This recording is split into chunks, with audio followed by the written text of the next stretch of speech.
Kalau di Ibnu Sina, secara umum orang mentalnya sehat itu cirinya 4. Yang pertama, emosinya stabil.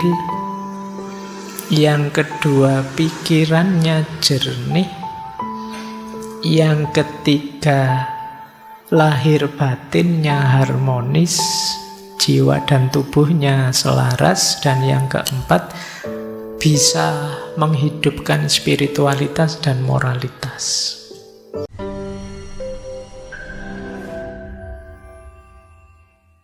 Assalamualaikum warahmatullahi wabarakatuh. Nah, baik, malam hari ini kita belajar sedikit dari beliau tentang menjaga kewarasan, menjaga kesehatan mental. Gimana caranya waras? Tema-tema ini sengaja saya angkat bulan ini karena saya capek dicurhati teman-teman yang sedang overthinking, yang sedang galau ini, galau itu gitu ya. Kita belajar ya. Minggu lalu sudah dari Epicurus untuk tenang.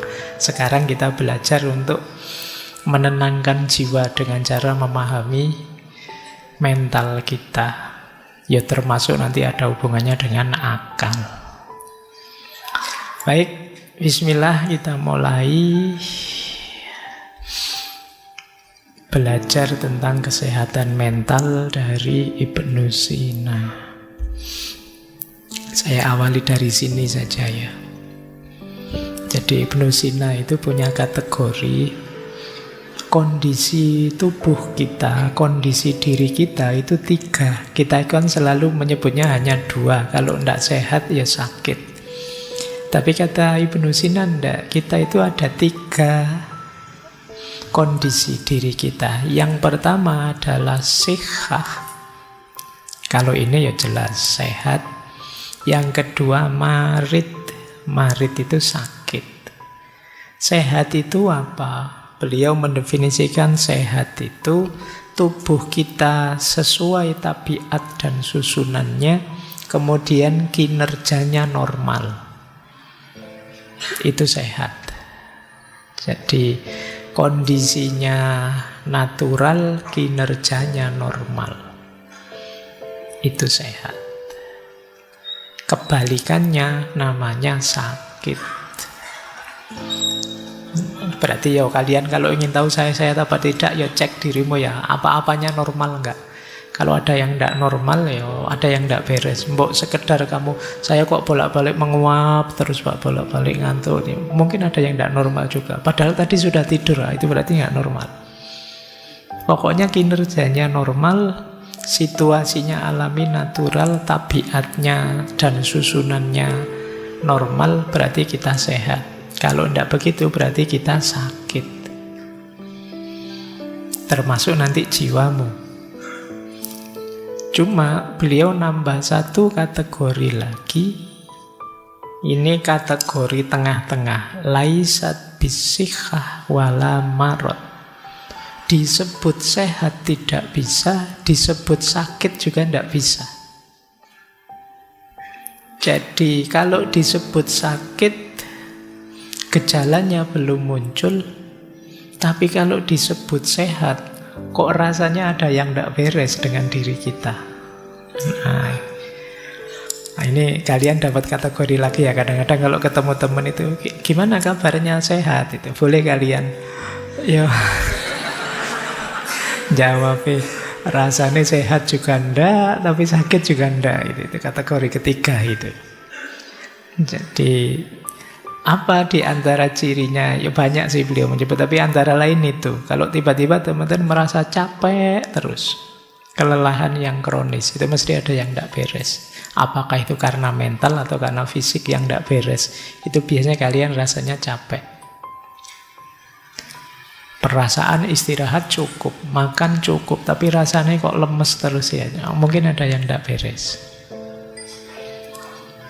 Kemudian juga stres. Tidak ada apa-apa kok rasanya stres terus ya. Cemas terus. Pikiran ini rasanya nggak ada tenang-tenangnya. Padahal juga tidak ada apa-apa. Entah karena apa. Padahal sudah belajar stoik berbulan-bulan. Kamu kan andalanmu stoikisme hari ini. teori stoik saya hafal Pak, tapi ya menjalankannya tetap gelisah terus saya. Ngaji filsafat di bolan-balani diulang-ulang, ya hasilnya cuma ngantuk. Nah, ada yang tidak beres, tapi gejala penyakitnya belum muncul. Jadi misalnya diperiksakan mungkin ya kalau ke puskesmas belum ketemu, mungkin perlu spesialis yang apa yang bisa menemukan. Ini yang disebut laisat bisihah wala marot. Tidak bisa disebut sehat tapi juga tidak termasuk sakit. Mungkin sebagian besar kita ada di sini. Kita tahu ada yang tidak beres. Tapi ya belum ketemu. Atau jangan-jangan sebenarnya kita sakit tapi tidak ngaku. Ada tidak di sini yang menyembunyikan penyakitnya? Mungkin ada. Tapi teman-teman diam-diam saja. Dan itu berat.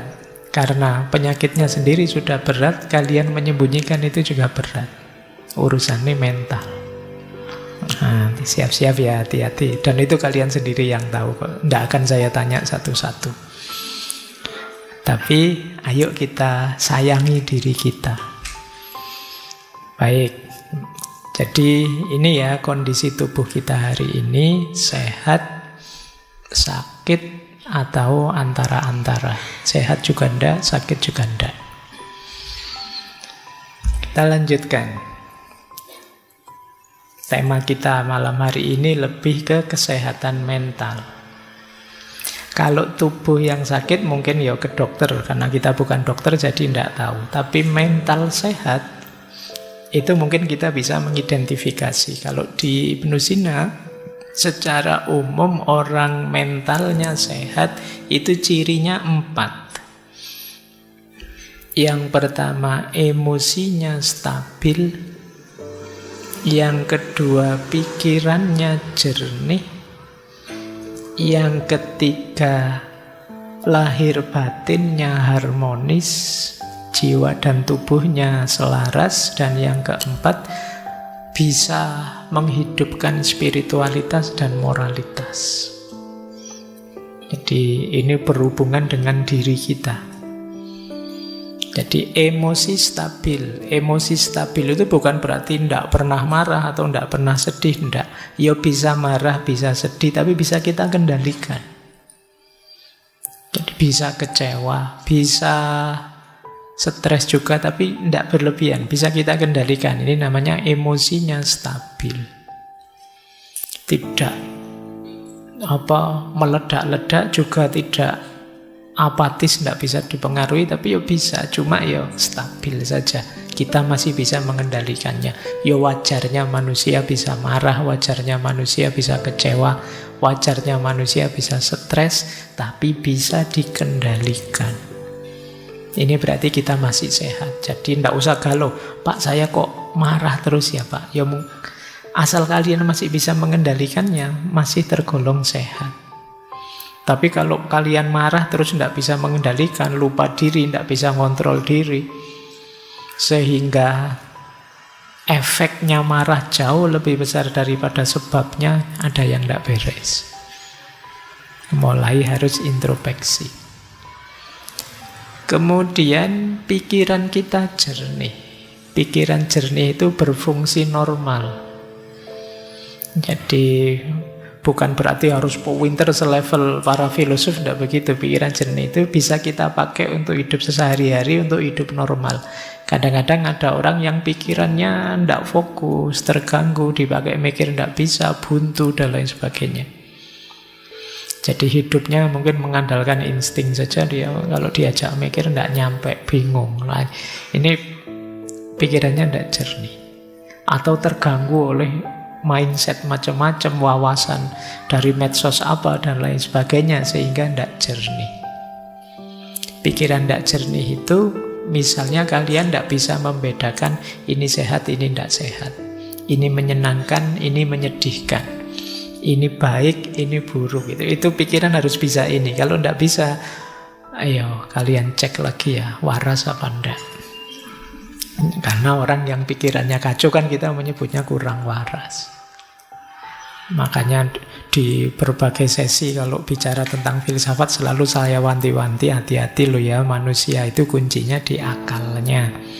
Karena manusia itu hayawanun natik. Jadi dia ini, kita itu kategorinya binatang secara genus. Cuma kita diistimewakan oleh Allah dengan akal budi kita. Nah, kalau ternyata akal budi ini terganggu, berarti kan ini keistimewaan ini nggak kepake. Manusia minus akalnya, ya yang tersisa hayawannya. Kamu tinggal binatangnya, makanya hati-hati. Pikiran gelap, pikiran buntu, pikiran macet, dan lain sebagainya, itu alamat yang tersisa binatangnya. Ya tadi saya sebut hidupmu mungkin mengandalkan insting saja. Tidak tahu sih Pak, saya pilihan baik mana, buruk mana, kira-kira aja lah Pak. Nah, ini kamu mengandalkan insting saja. Maka kalau pikiranmu bermasalah, ayo disembuhkan. Jangan dibiarkan saja, karena kuncimu ada di situ. Yang ketiga, harmoni antara jasmani dan rohani. Batin harus sehat, fisik juga harus sehat, karena dua-duanya saling mempengaruhi. Nanti Ibnu Sina ini orang pertama yang punya konsep yang sekarang disebut dengan psikosomatis. Jadi jangan dikira mental itu, batin itu tidak mempengaruhi fisik dan juga sebaliknya. Dua-duanya saling mempengaruhi. Kalau mentalmu sedang galau, sedang kacau, lama-lama bisa saja itu kena fisik. Nah, kalau kalian kan biasanya pakai istilah kena mental. Nah, bisa saja dari kena mental, lanjutannya kena fisik.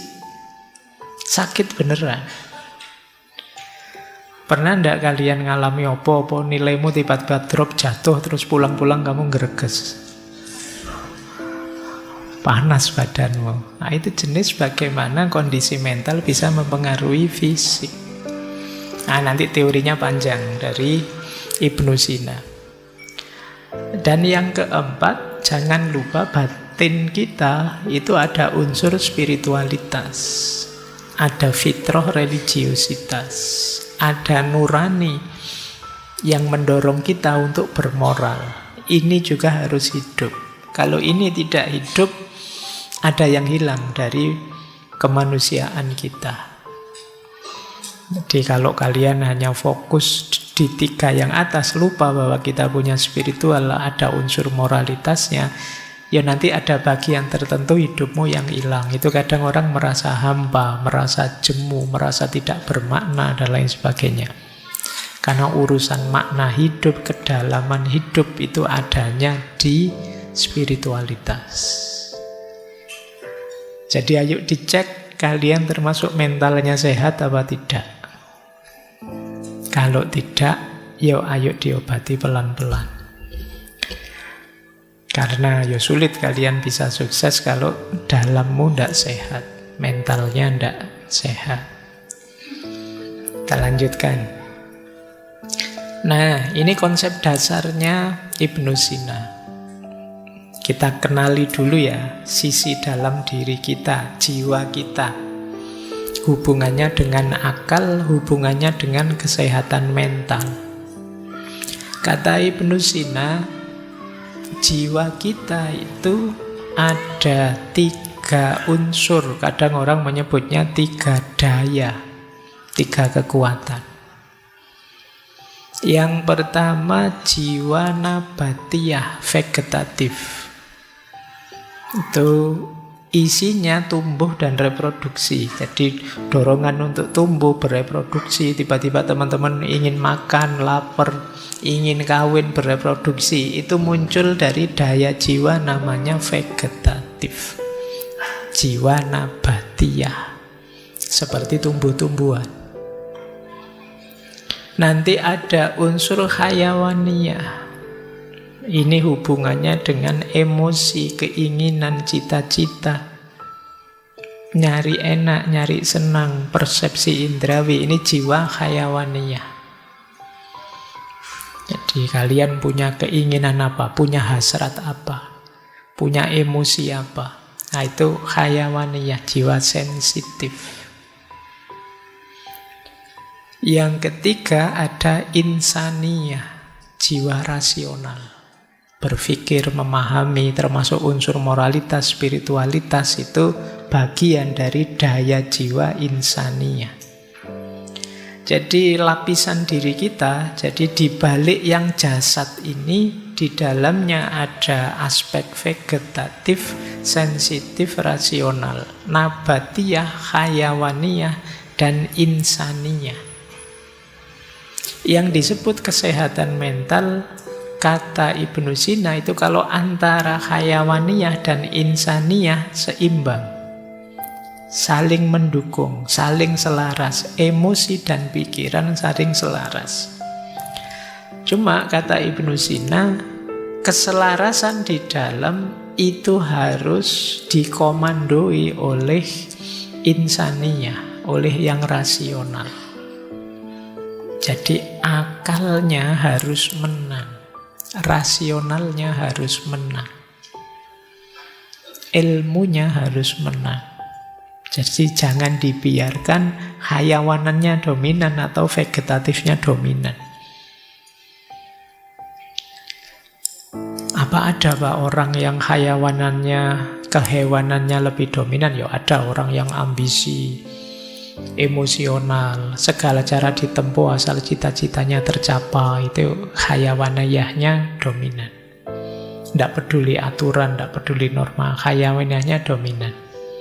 Apa ada Pak orang yang vegetatifnya dominan? Ada. Kalau kalian tiap hari rebahan saja, makan, minum, terus bangun-bangun mikir, kapan ya aku kawin, kapan ya, nah itu berarti dominanmu vegetatif saja. Nah, kan sekarang banyak orang bilang, wah hari ini banyak generasi rebahan. Itu berarti orientasimu vegetatif saja. Kata Ibnu Sina, daya yang di dalam ini ayo dikendalikan dengan akal yang sehat. Jadi dialah yang tahu mana yang baik, mana yang buruk. Dialah yang bisa ngerem, dialah yang mampu mengendalikan. Akalnya jangan kalah, ilmunya jangan kalah.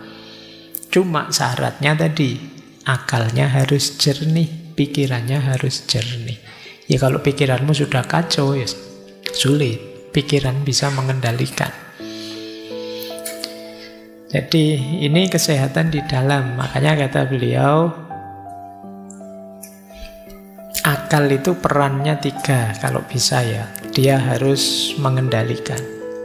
Yang pertama mengendalikan emosi, yang kedua mengendalikan hasrat, yang ketiga memahami nilai. Ini tugasnya akal. Mengendalikan emosi ya mengendalikan marah, sedih, takut. Kalau kalian mengalami itu, ayo dikalahkan itu dengan pikiran yang rasional. Kok aku marah sampai segitunya ya? Rugi aku, padahal hal kecil saja saya marah sebesar itu, efeknya luar biasa. Wah emang kalau gitu jangan marah yang berlebihan. Kok aku sampai setakut itu ya? Padahal kalau saya takut, saya akhirnya mundur, tidak mau maju lah. Kalau saya tidak mau maju, saya dapat apa? Sudahlah maju saja, resiko nanti kita bahas belakangan. Ini akalmu menang. Jadi kalau kalian bisa menjadikan akal ini yang mengkomando, ya hidupmu akan lebih bahagia. Jadi yang pertama pengendali, yang kedua mengendalikan hasrat, ngerem hasrat. Ini hasrat ini kadang kita pakai istilah nafsu.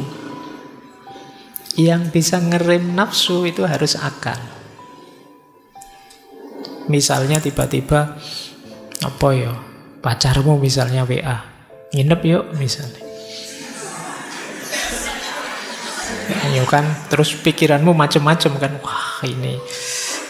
Tapi kalau akal sehatmu jalan, ndak wong kita belum apa-apa, belum siapa-siapa. Enaknya sebentar, resikonya panjang misalnya. Ini akalmu menang. Tapi kalau akalmu kalah, ya wassalam, besok viral mesti. Jadi perhatikan, akalmu harus selalu waspada. Baik, yang terakhir, akal mampu memahami dan mengenali nilai-nilai. Oh, ini baik, ini buruk. Nah, yang benar ini keliru. Ini akal harus selalu memilihkan. Jangan dipilihkan oleh nafsu.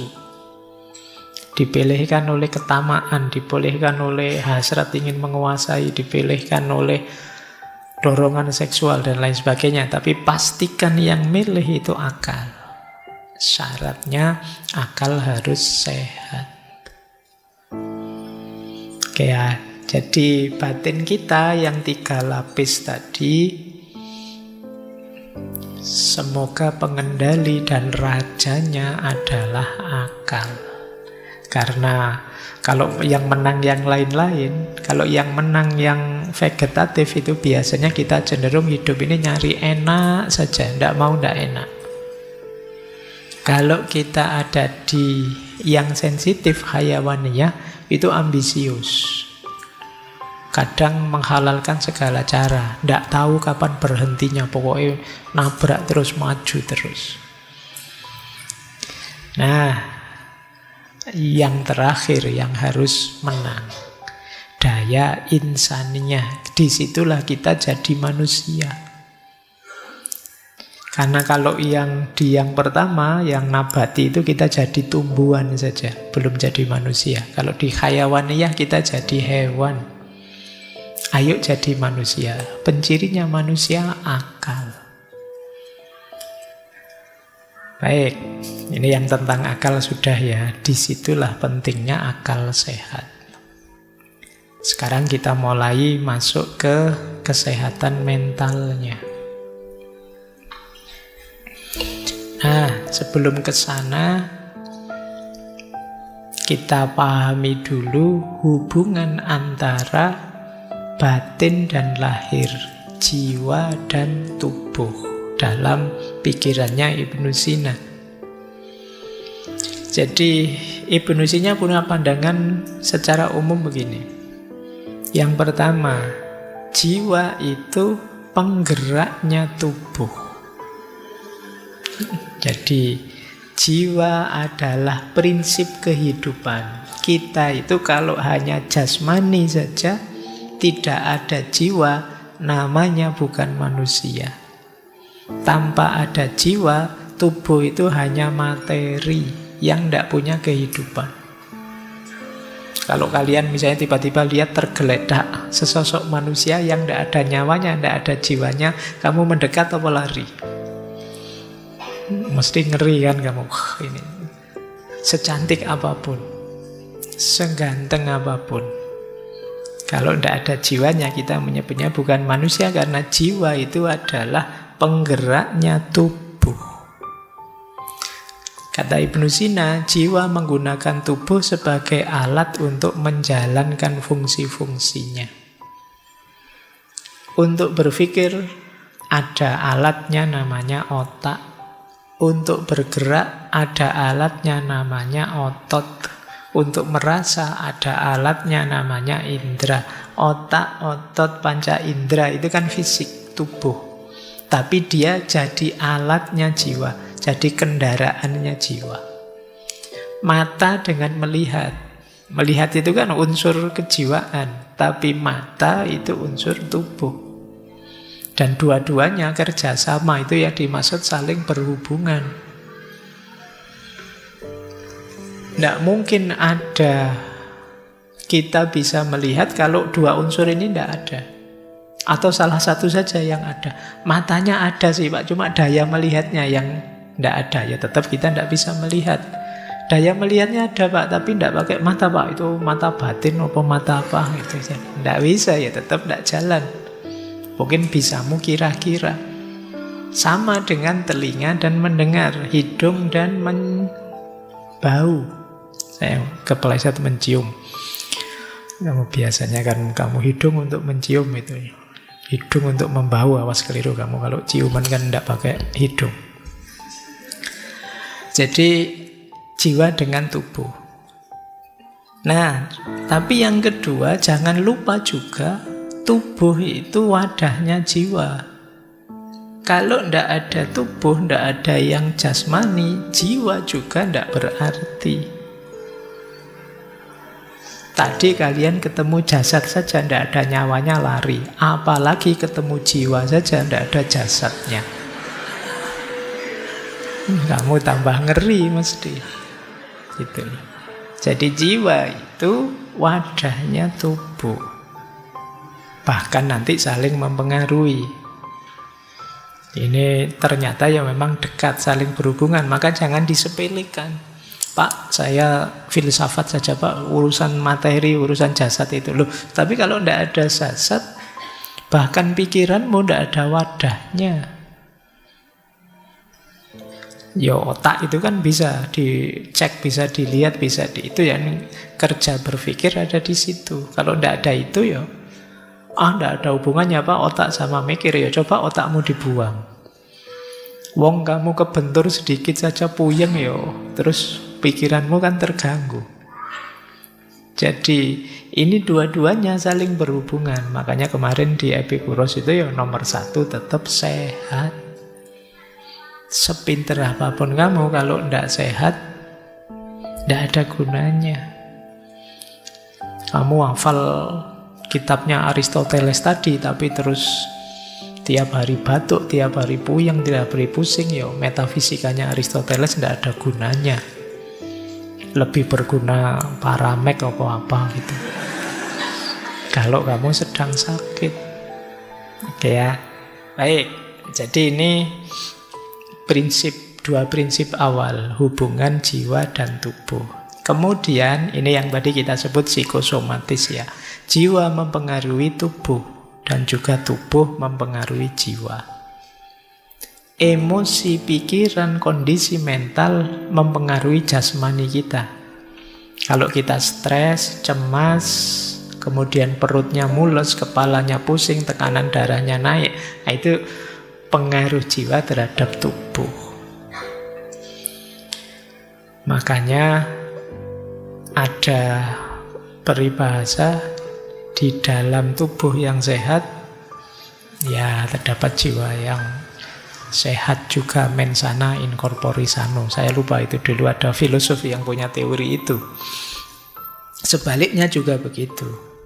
Kalau kita tubuhnya tidak memadai, sedang capek, sedang lelah, sedang lapar, sedang lesu, ya tidak bisa berpikir. Jadi mekanisme yang di dalam tidak bisa. Baik, jadi ini sedikit uraian saja tentang hubungan antara jiwa dan tubuh. Kuncinya tetap ya, yang di dalam harus dikendalikan oleh pikiran kita. Pikiran kita yang kata Ibnu Sina begini, saya tadi ngutip quote menarik. Inna kuwatal fikri qadirotun ala ihdasil marodi wasyifai minhu.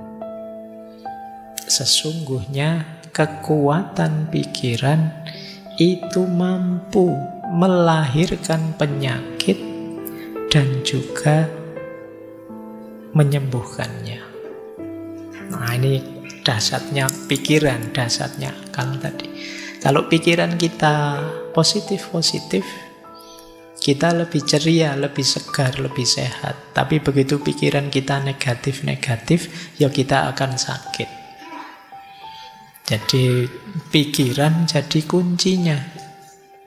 Kalau teman-teman serba paranoid, mikirnya negatif terus, ya mungkin bisa sakit beneran. Ini saya kok berkeringat ya, sumuk ya, jangan-jangan jantungku bermasalah ini. Terus kamu gelisah mikir, padahal ya memang sumuk sejak tadi hujan gak jadi-jadi. Tapi karena pikiranmu negatif, ya nanti lama-lama detak jantungmu meningkat, tekanan darahmu meningkat, ada pressure dari dalam, ya bisa sakit beneran. Jadi pikiran, kata Ibnu Sina, qadirotun ala ihdasil marad, mampu melahirkan penyakit. Demikian juga dia bisa menjadi obat. Kadang-kadang kamu pusing-pusing sedikit, enggak apa-apa, pusing kayak gini biasa kok, masih bisa jalan. Tapi kalau pusing sedikit, wah ini jangan-jangan gejala stroke ini. Mungkin saya, itu sudah kamu enggak berani gerak sudah. Jadi sakit beneran. Betul. Baik, maka kendalikan pikiranmu karena banyak penyakit yang muncul dari pikiran. Nanti ada eksperimen menarik, terkenal sekali dari Ibnu Sina. Beliau bikin uji coba 2 ekor kambing yang diletakkan di ruangan terpisah.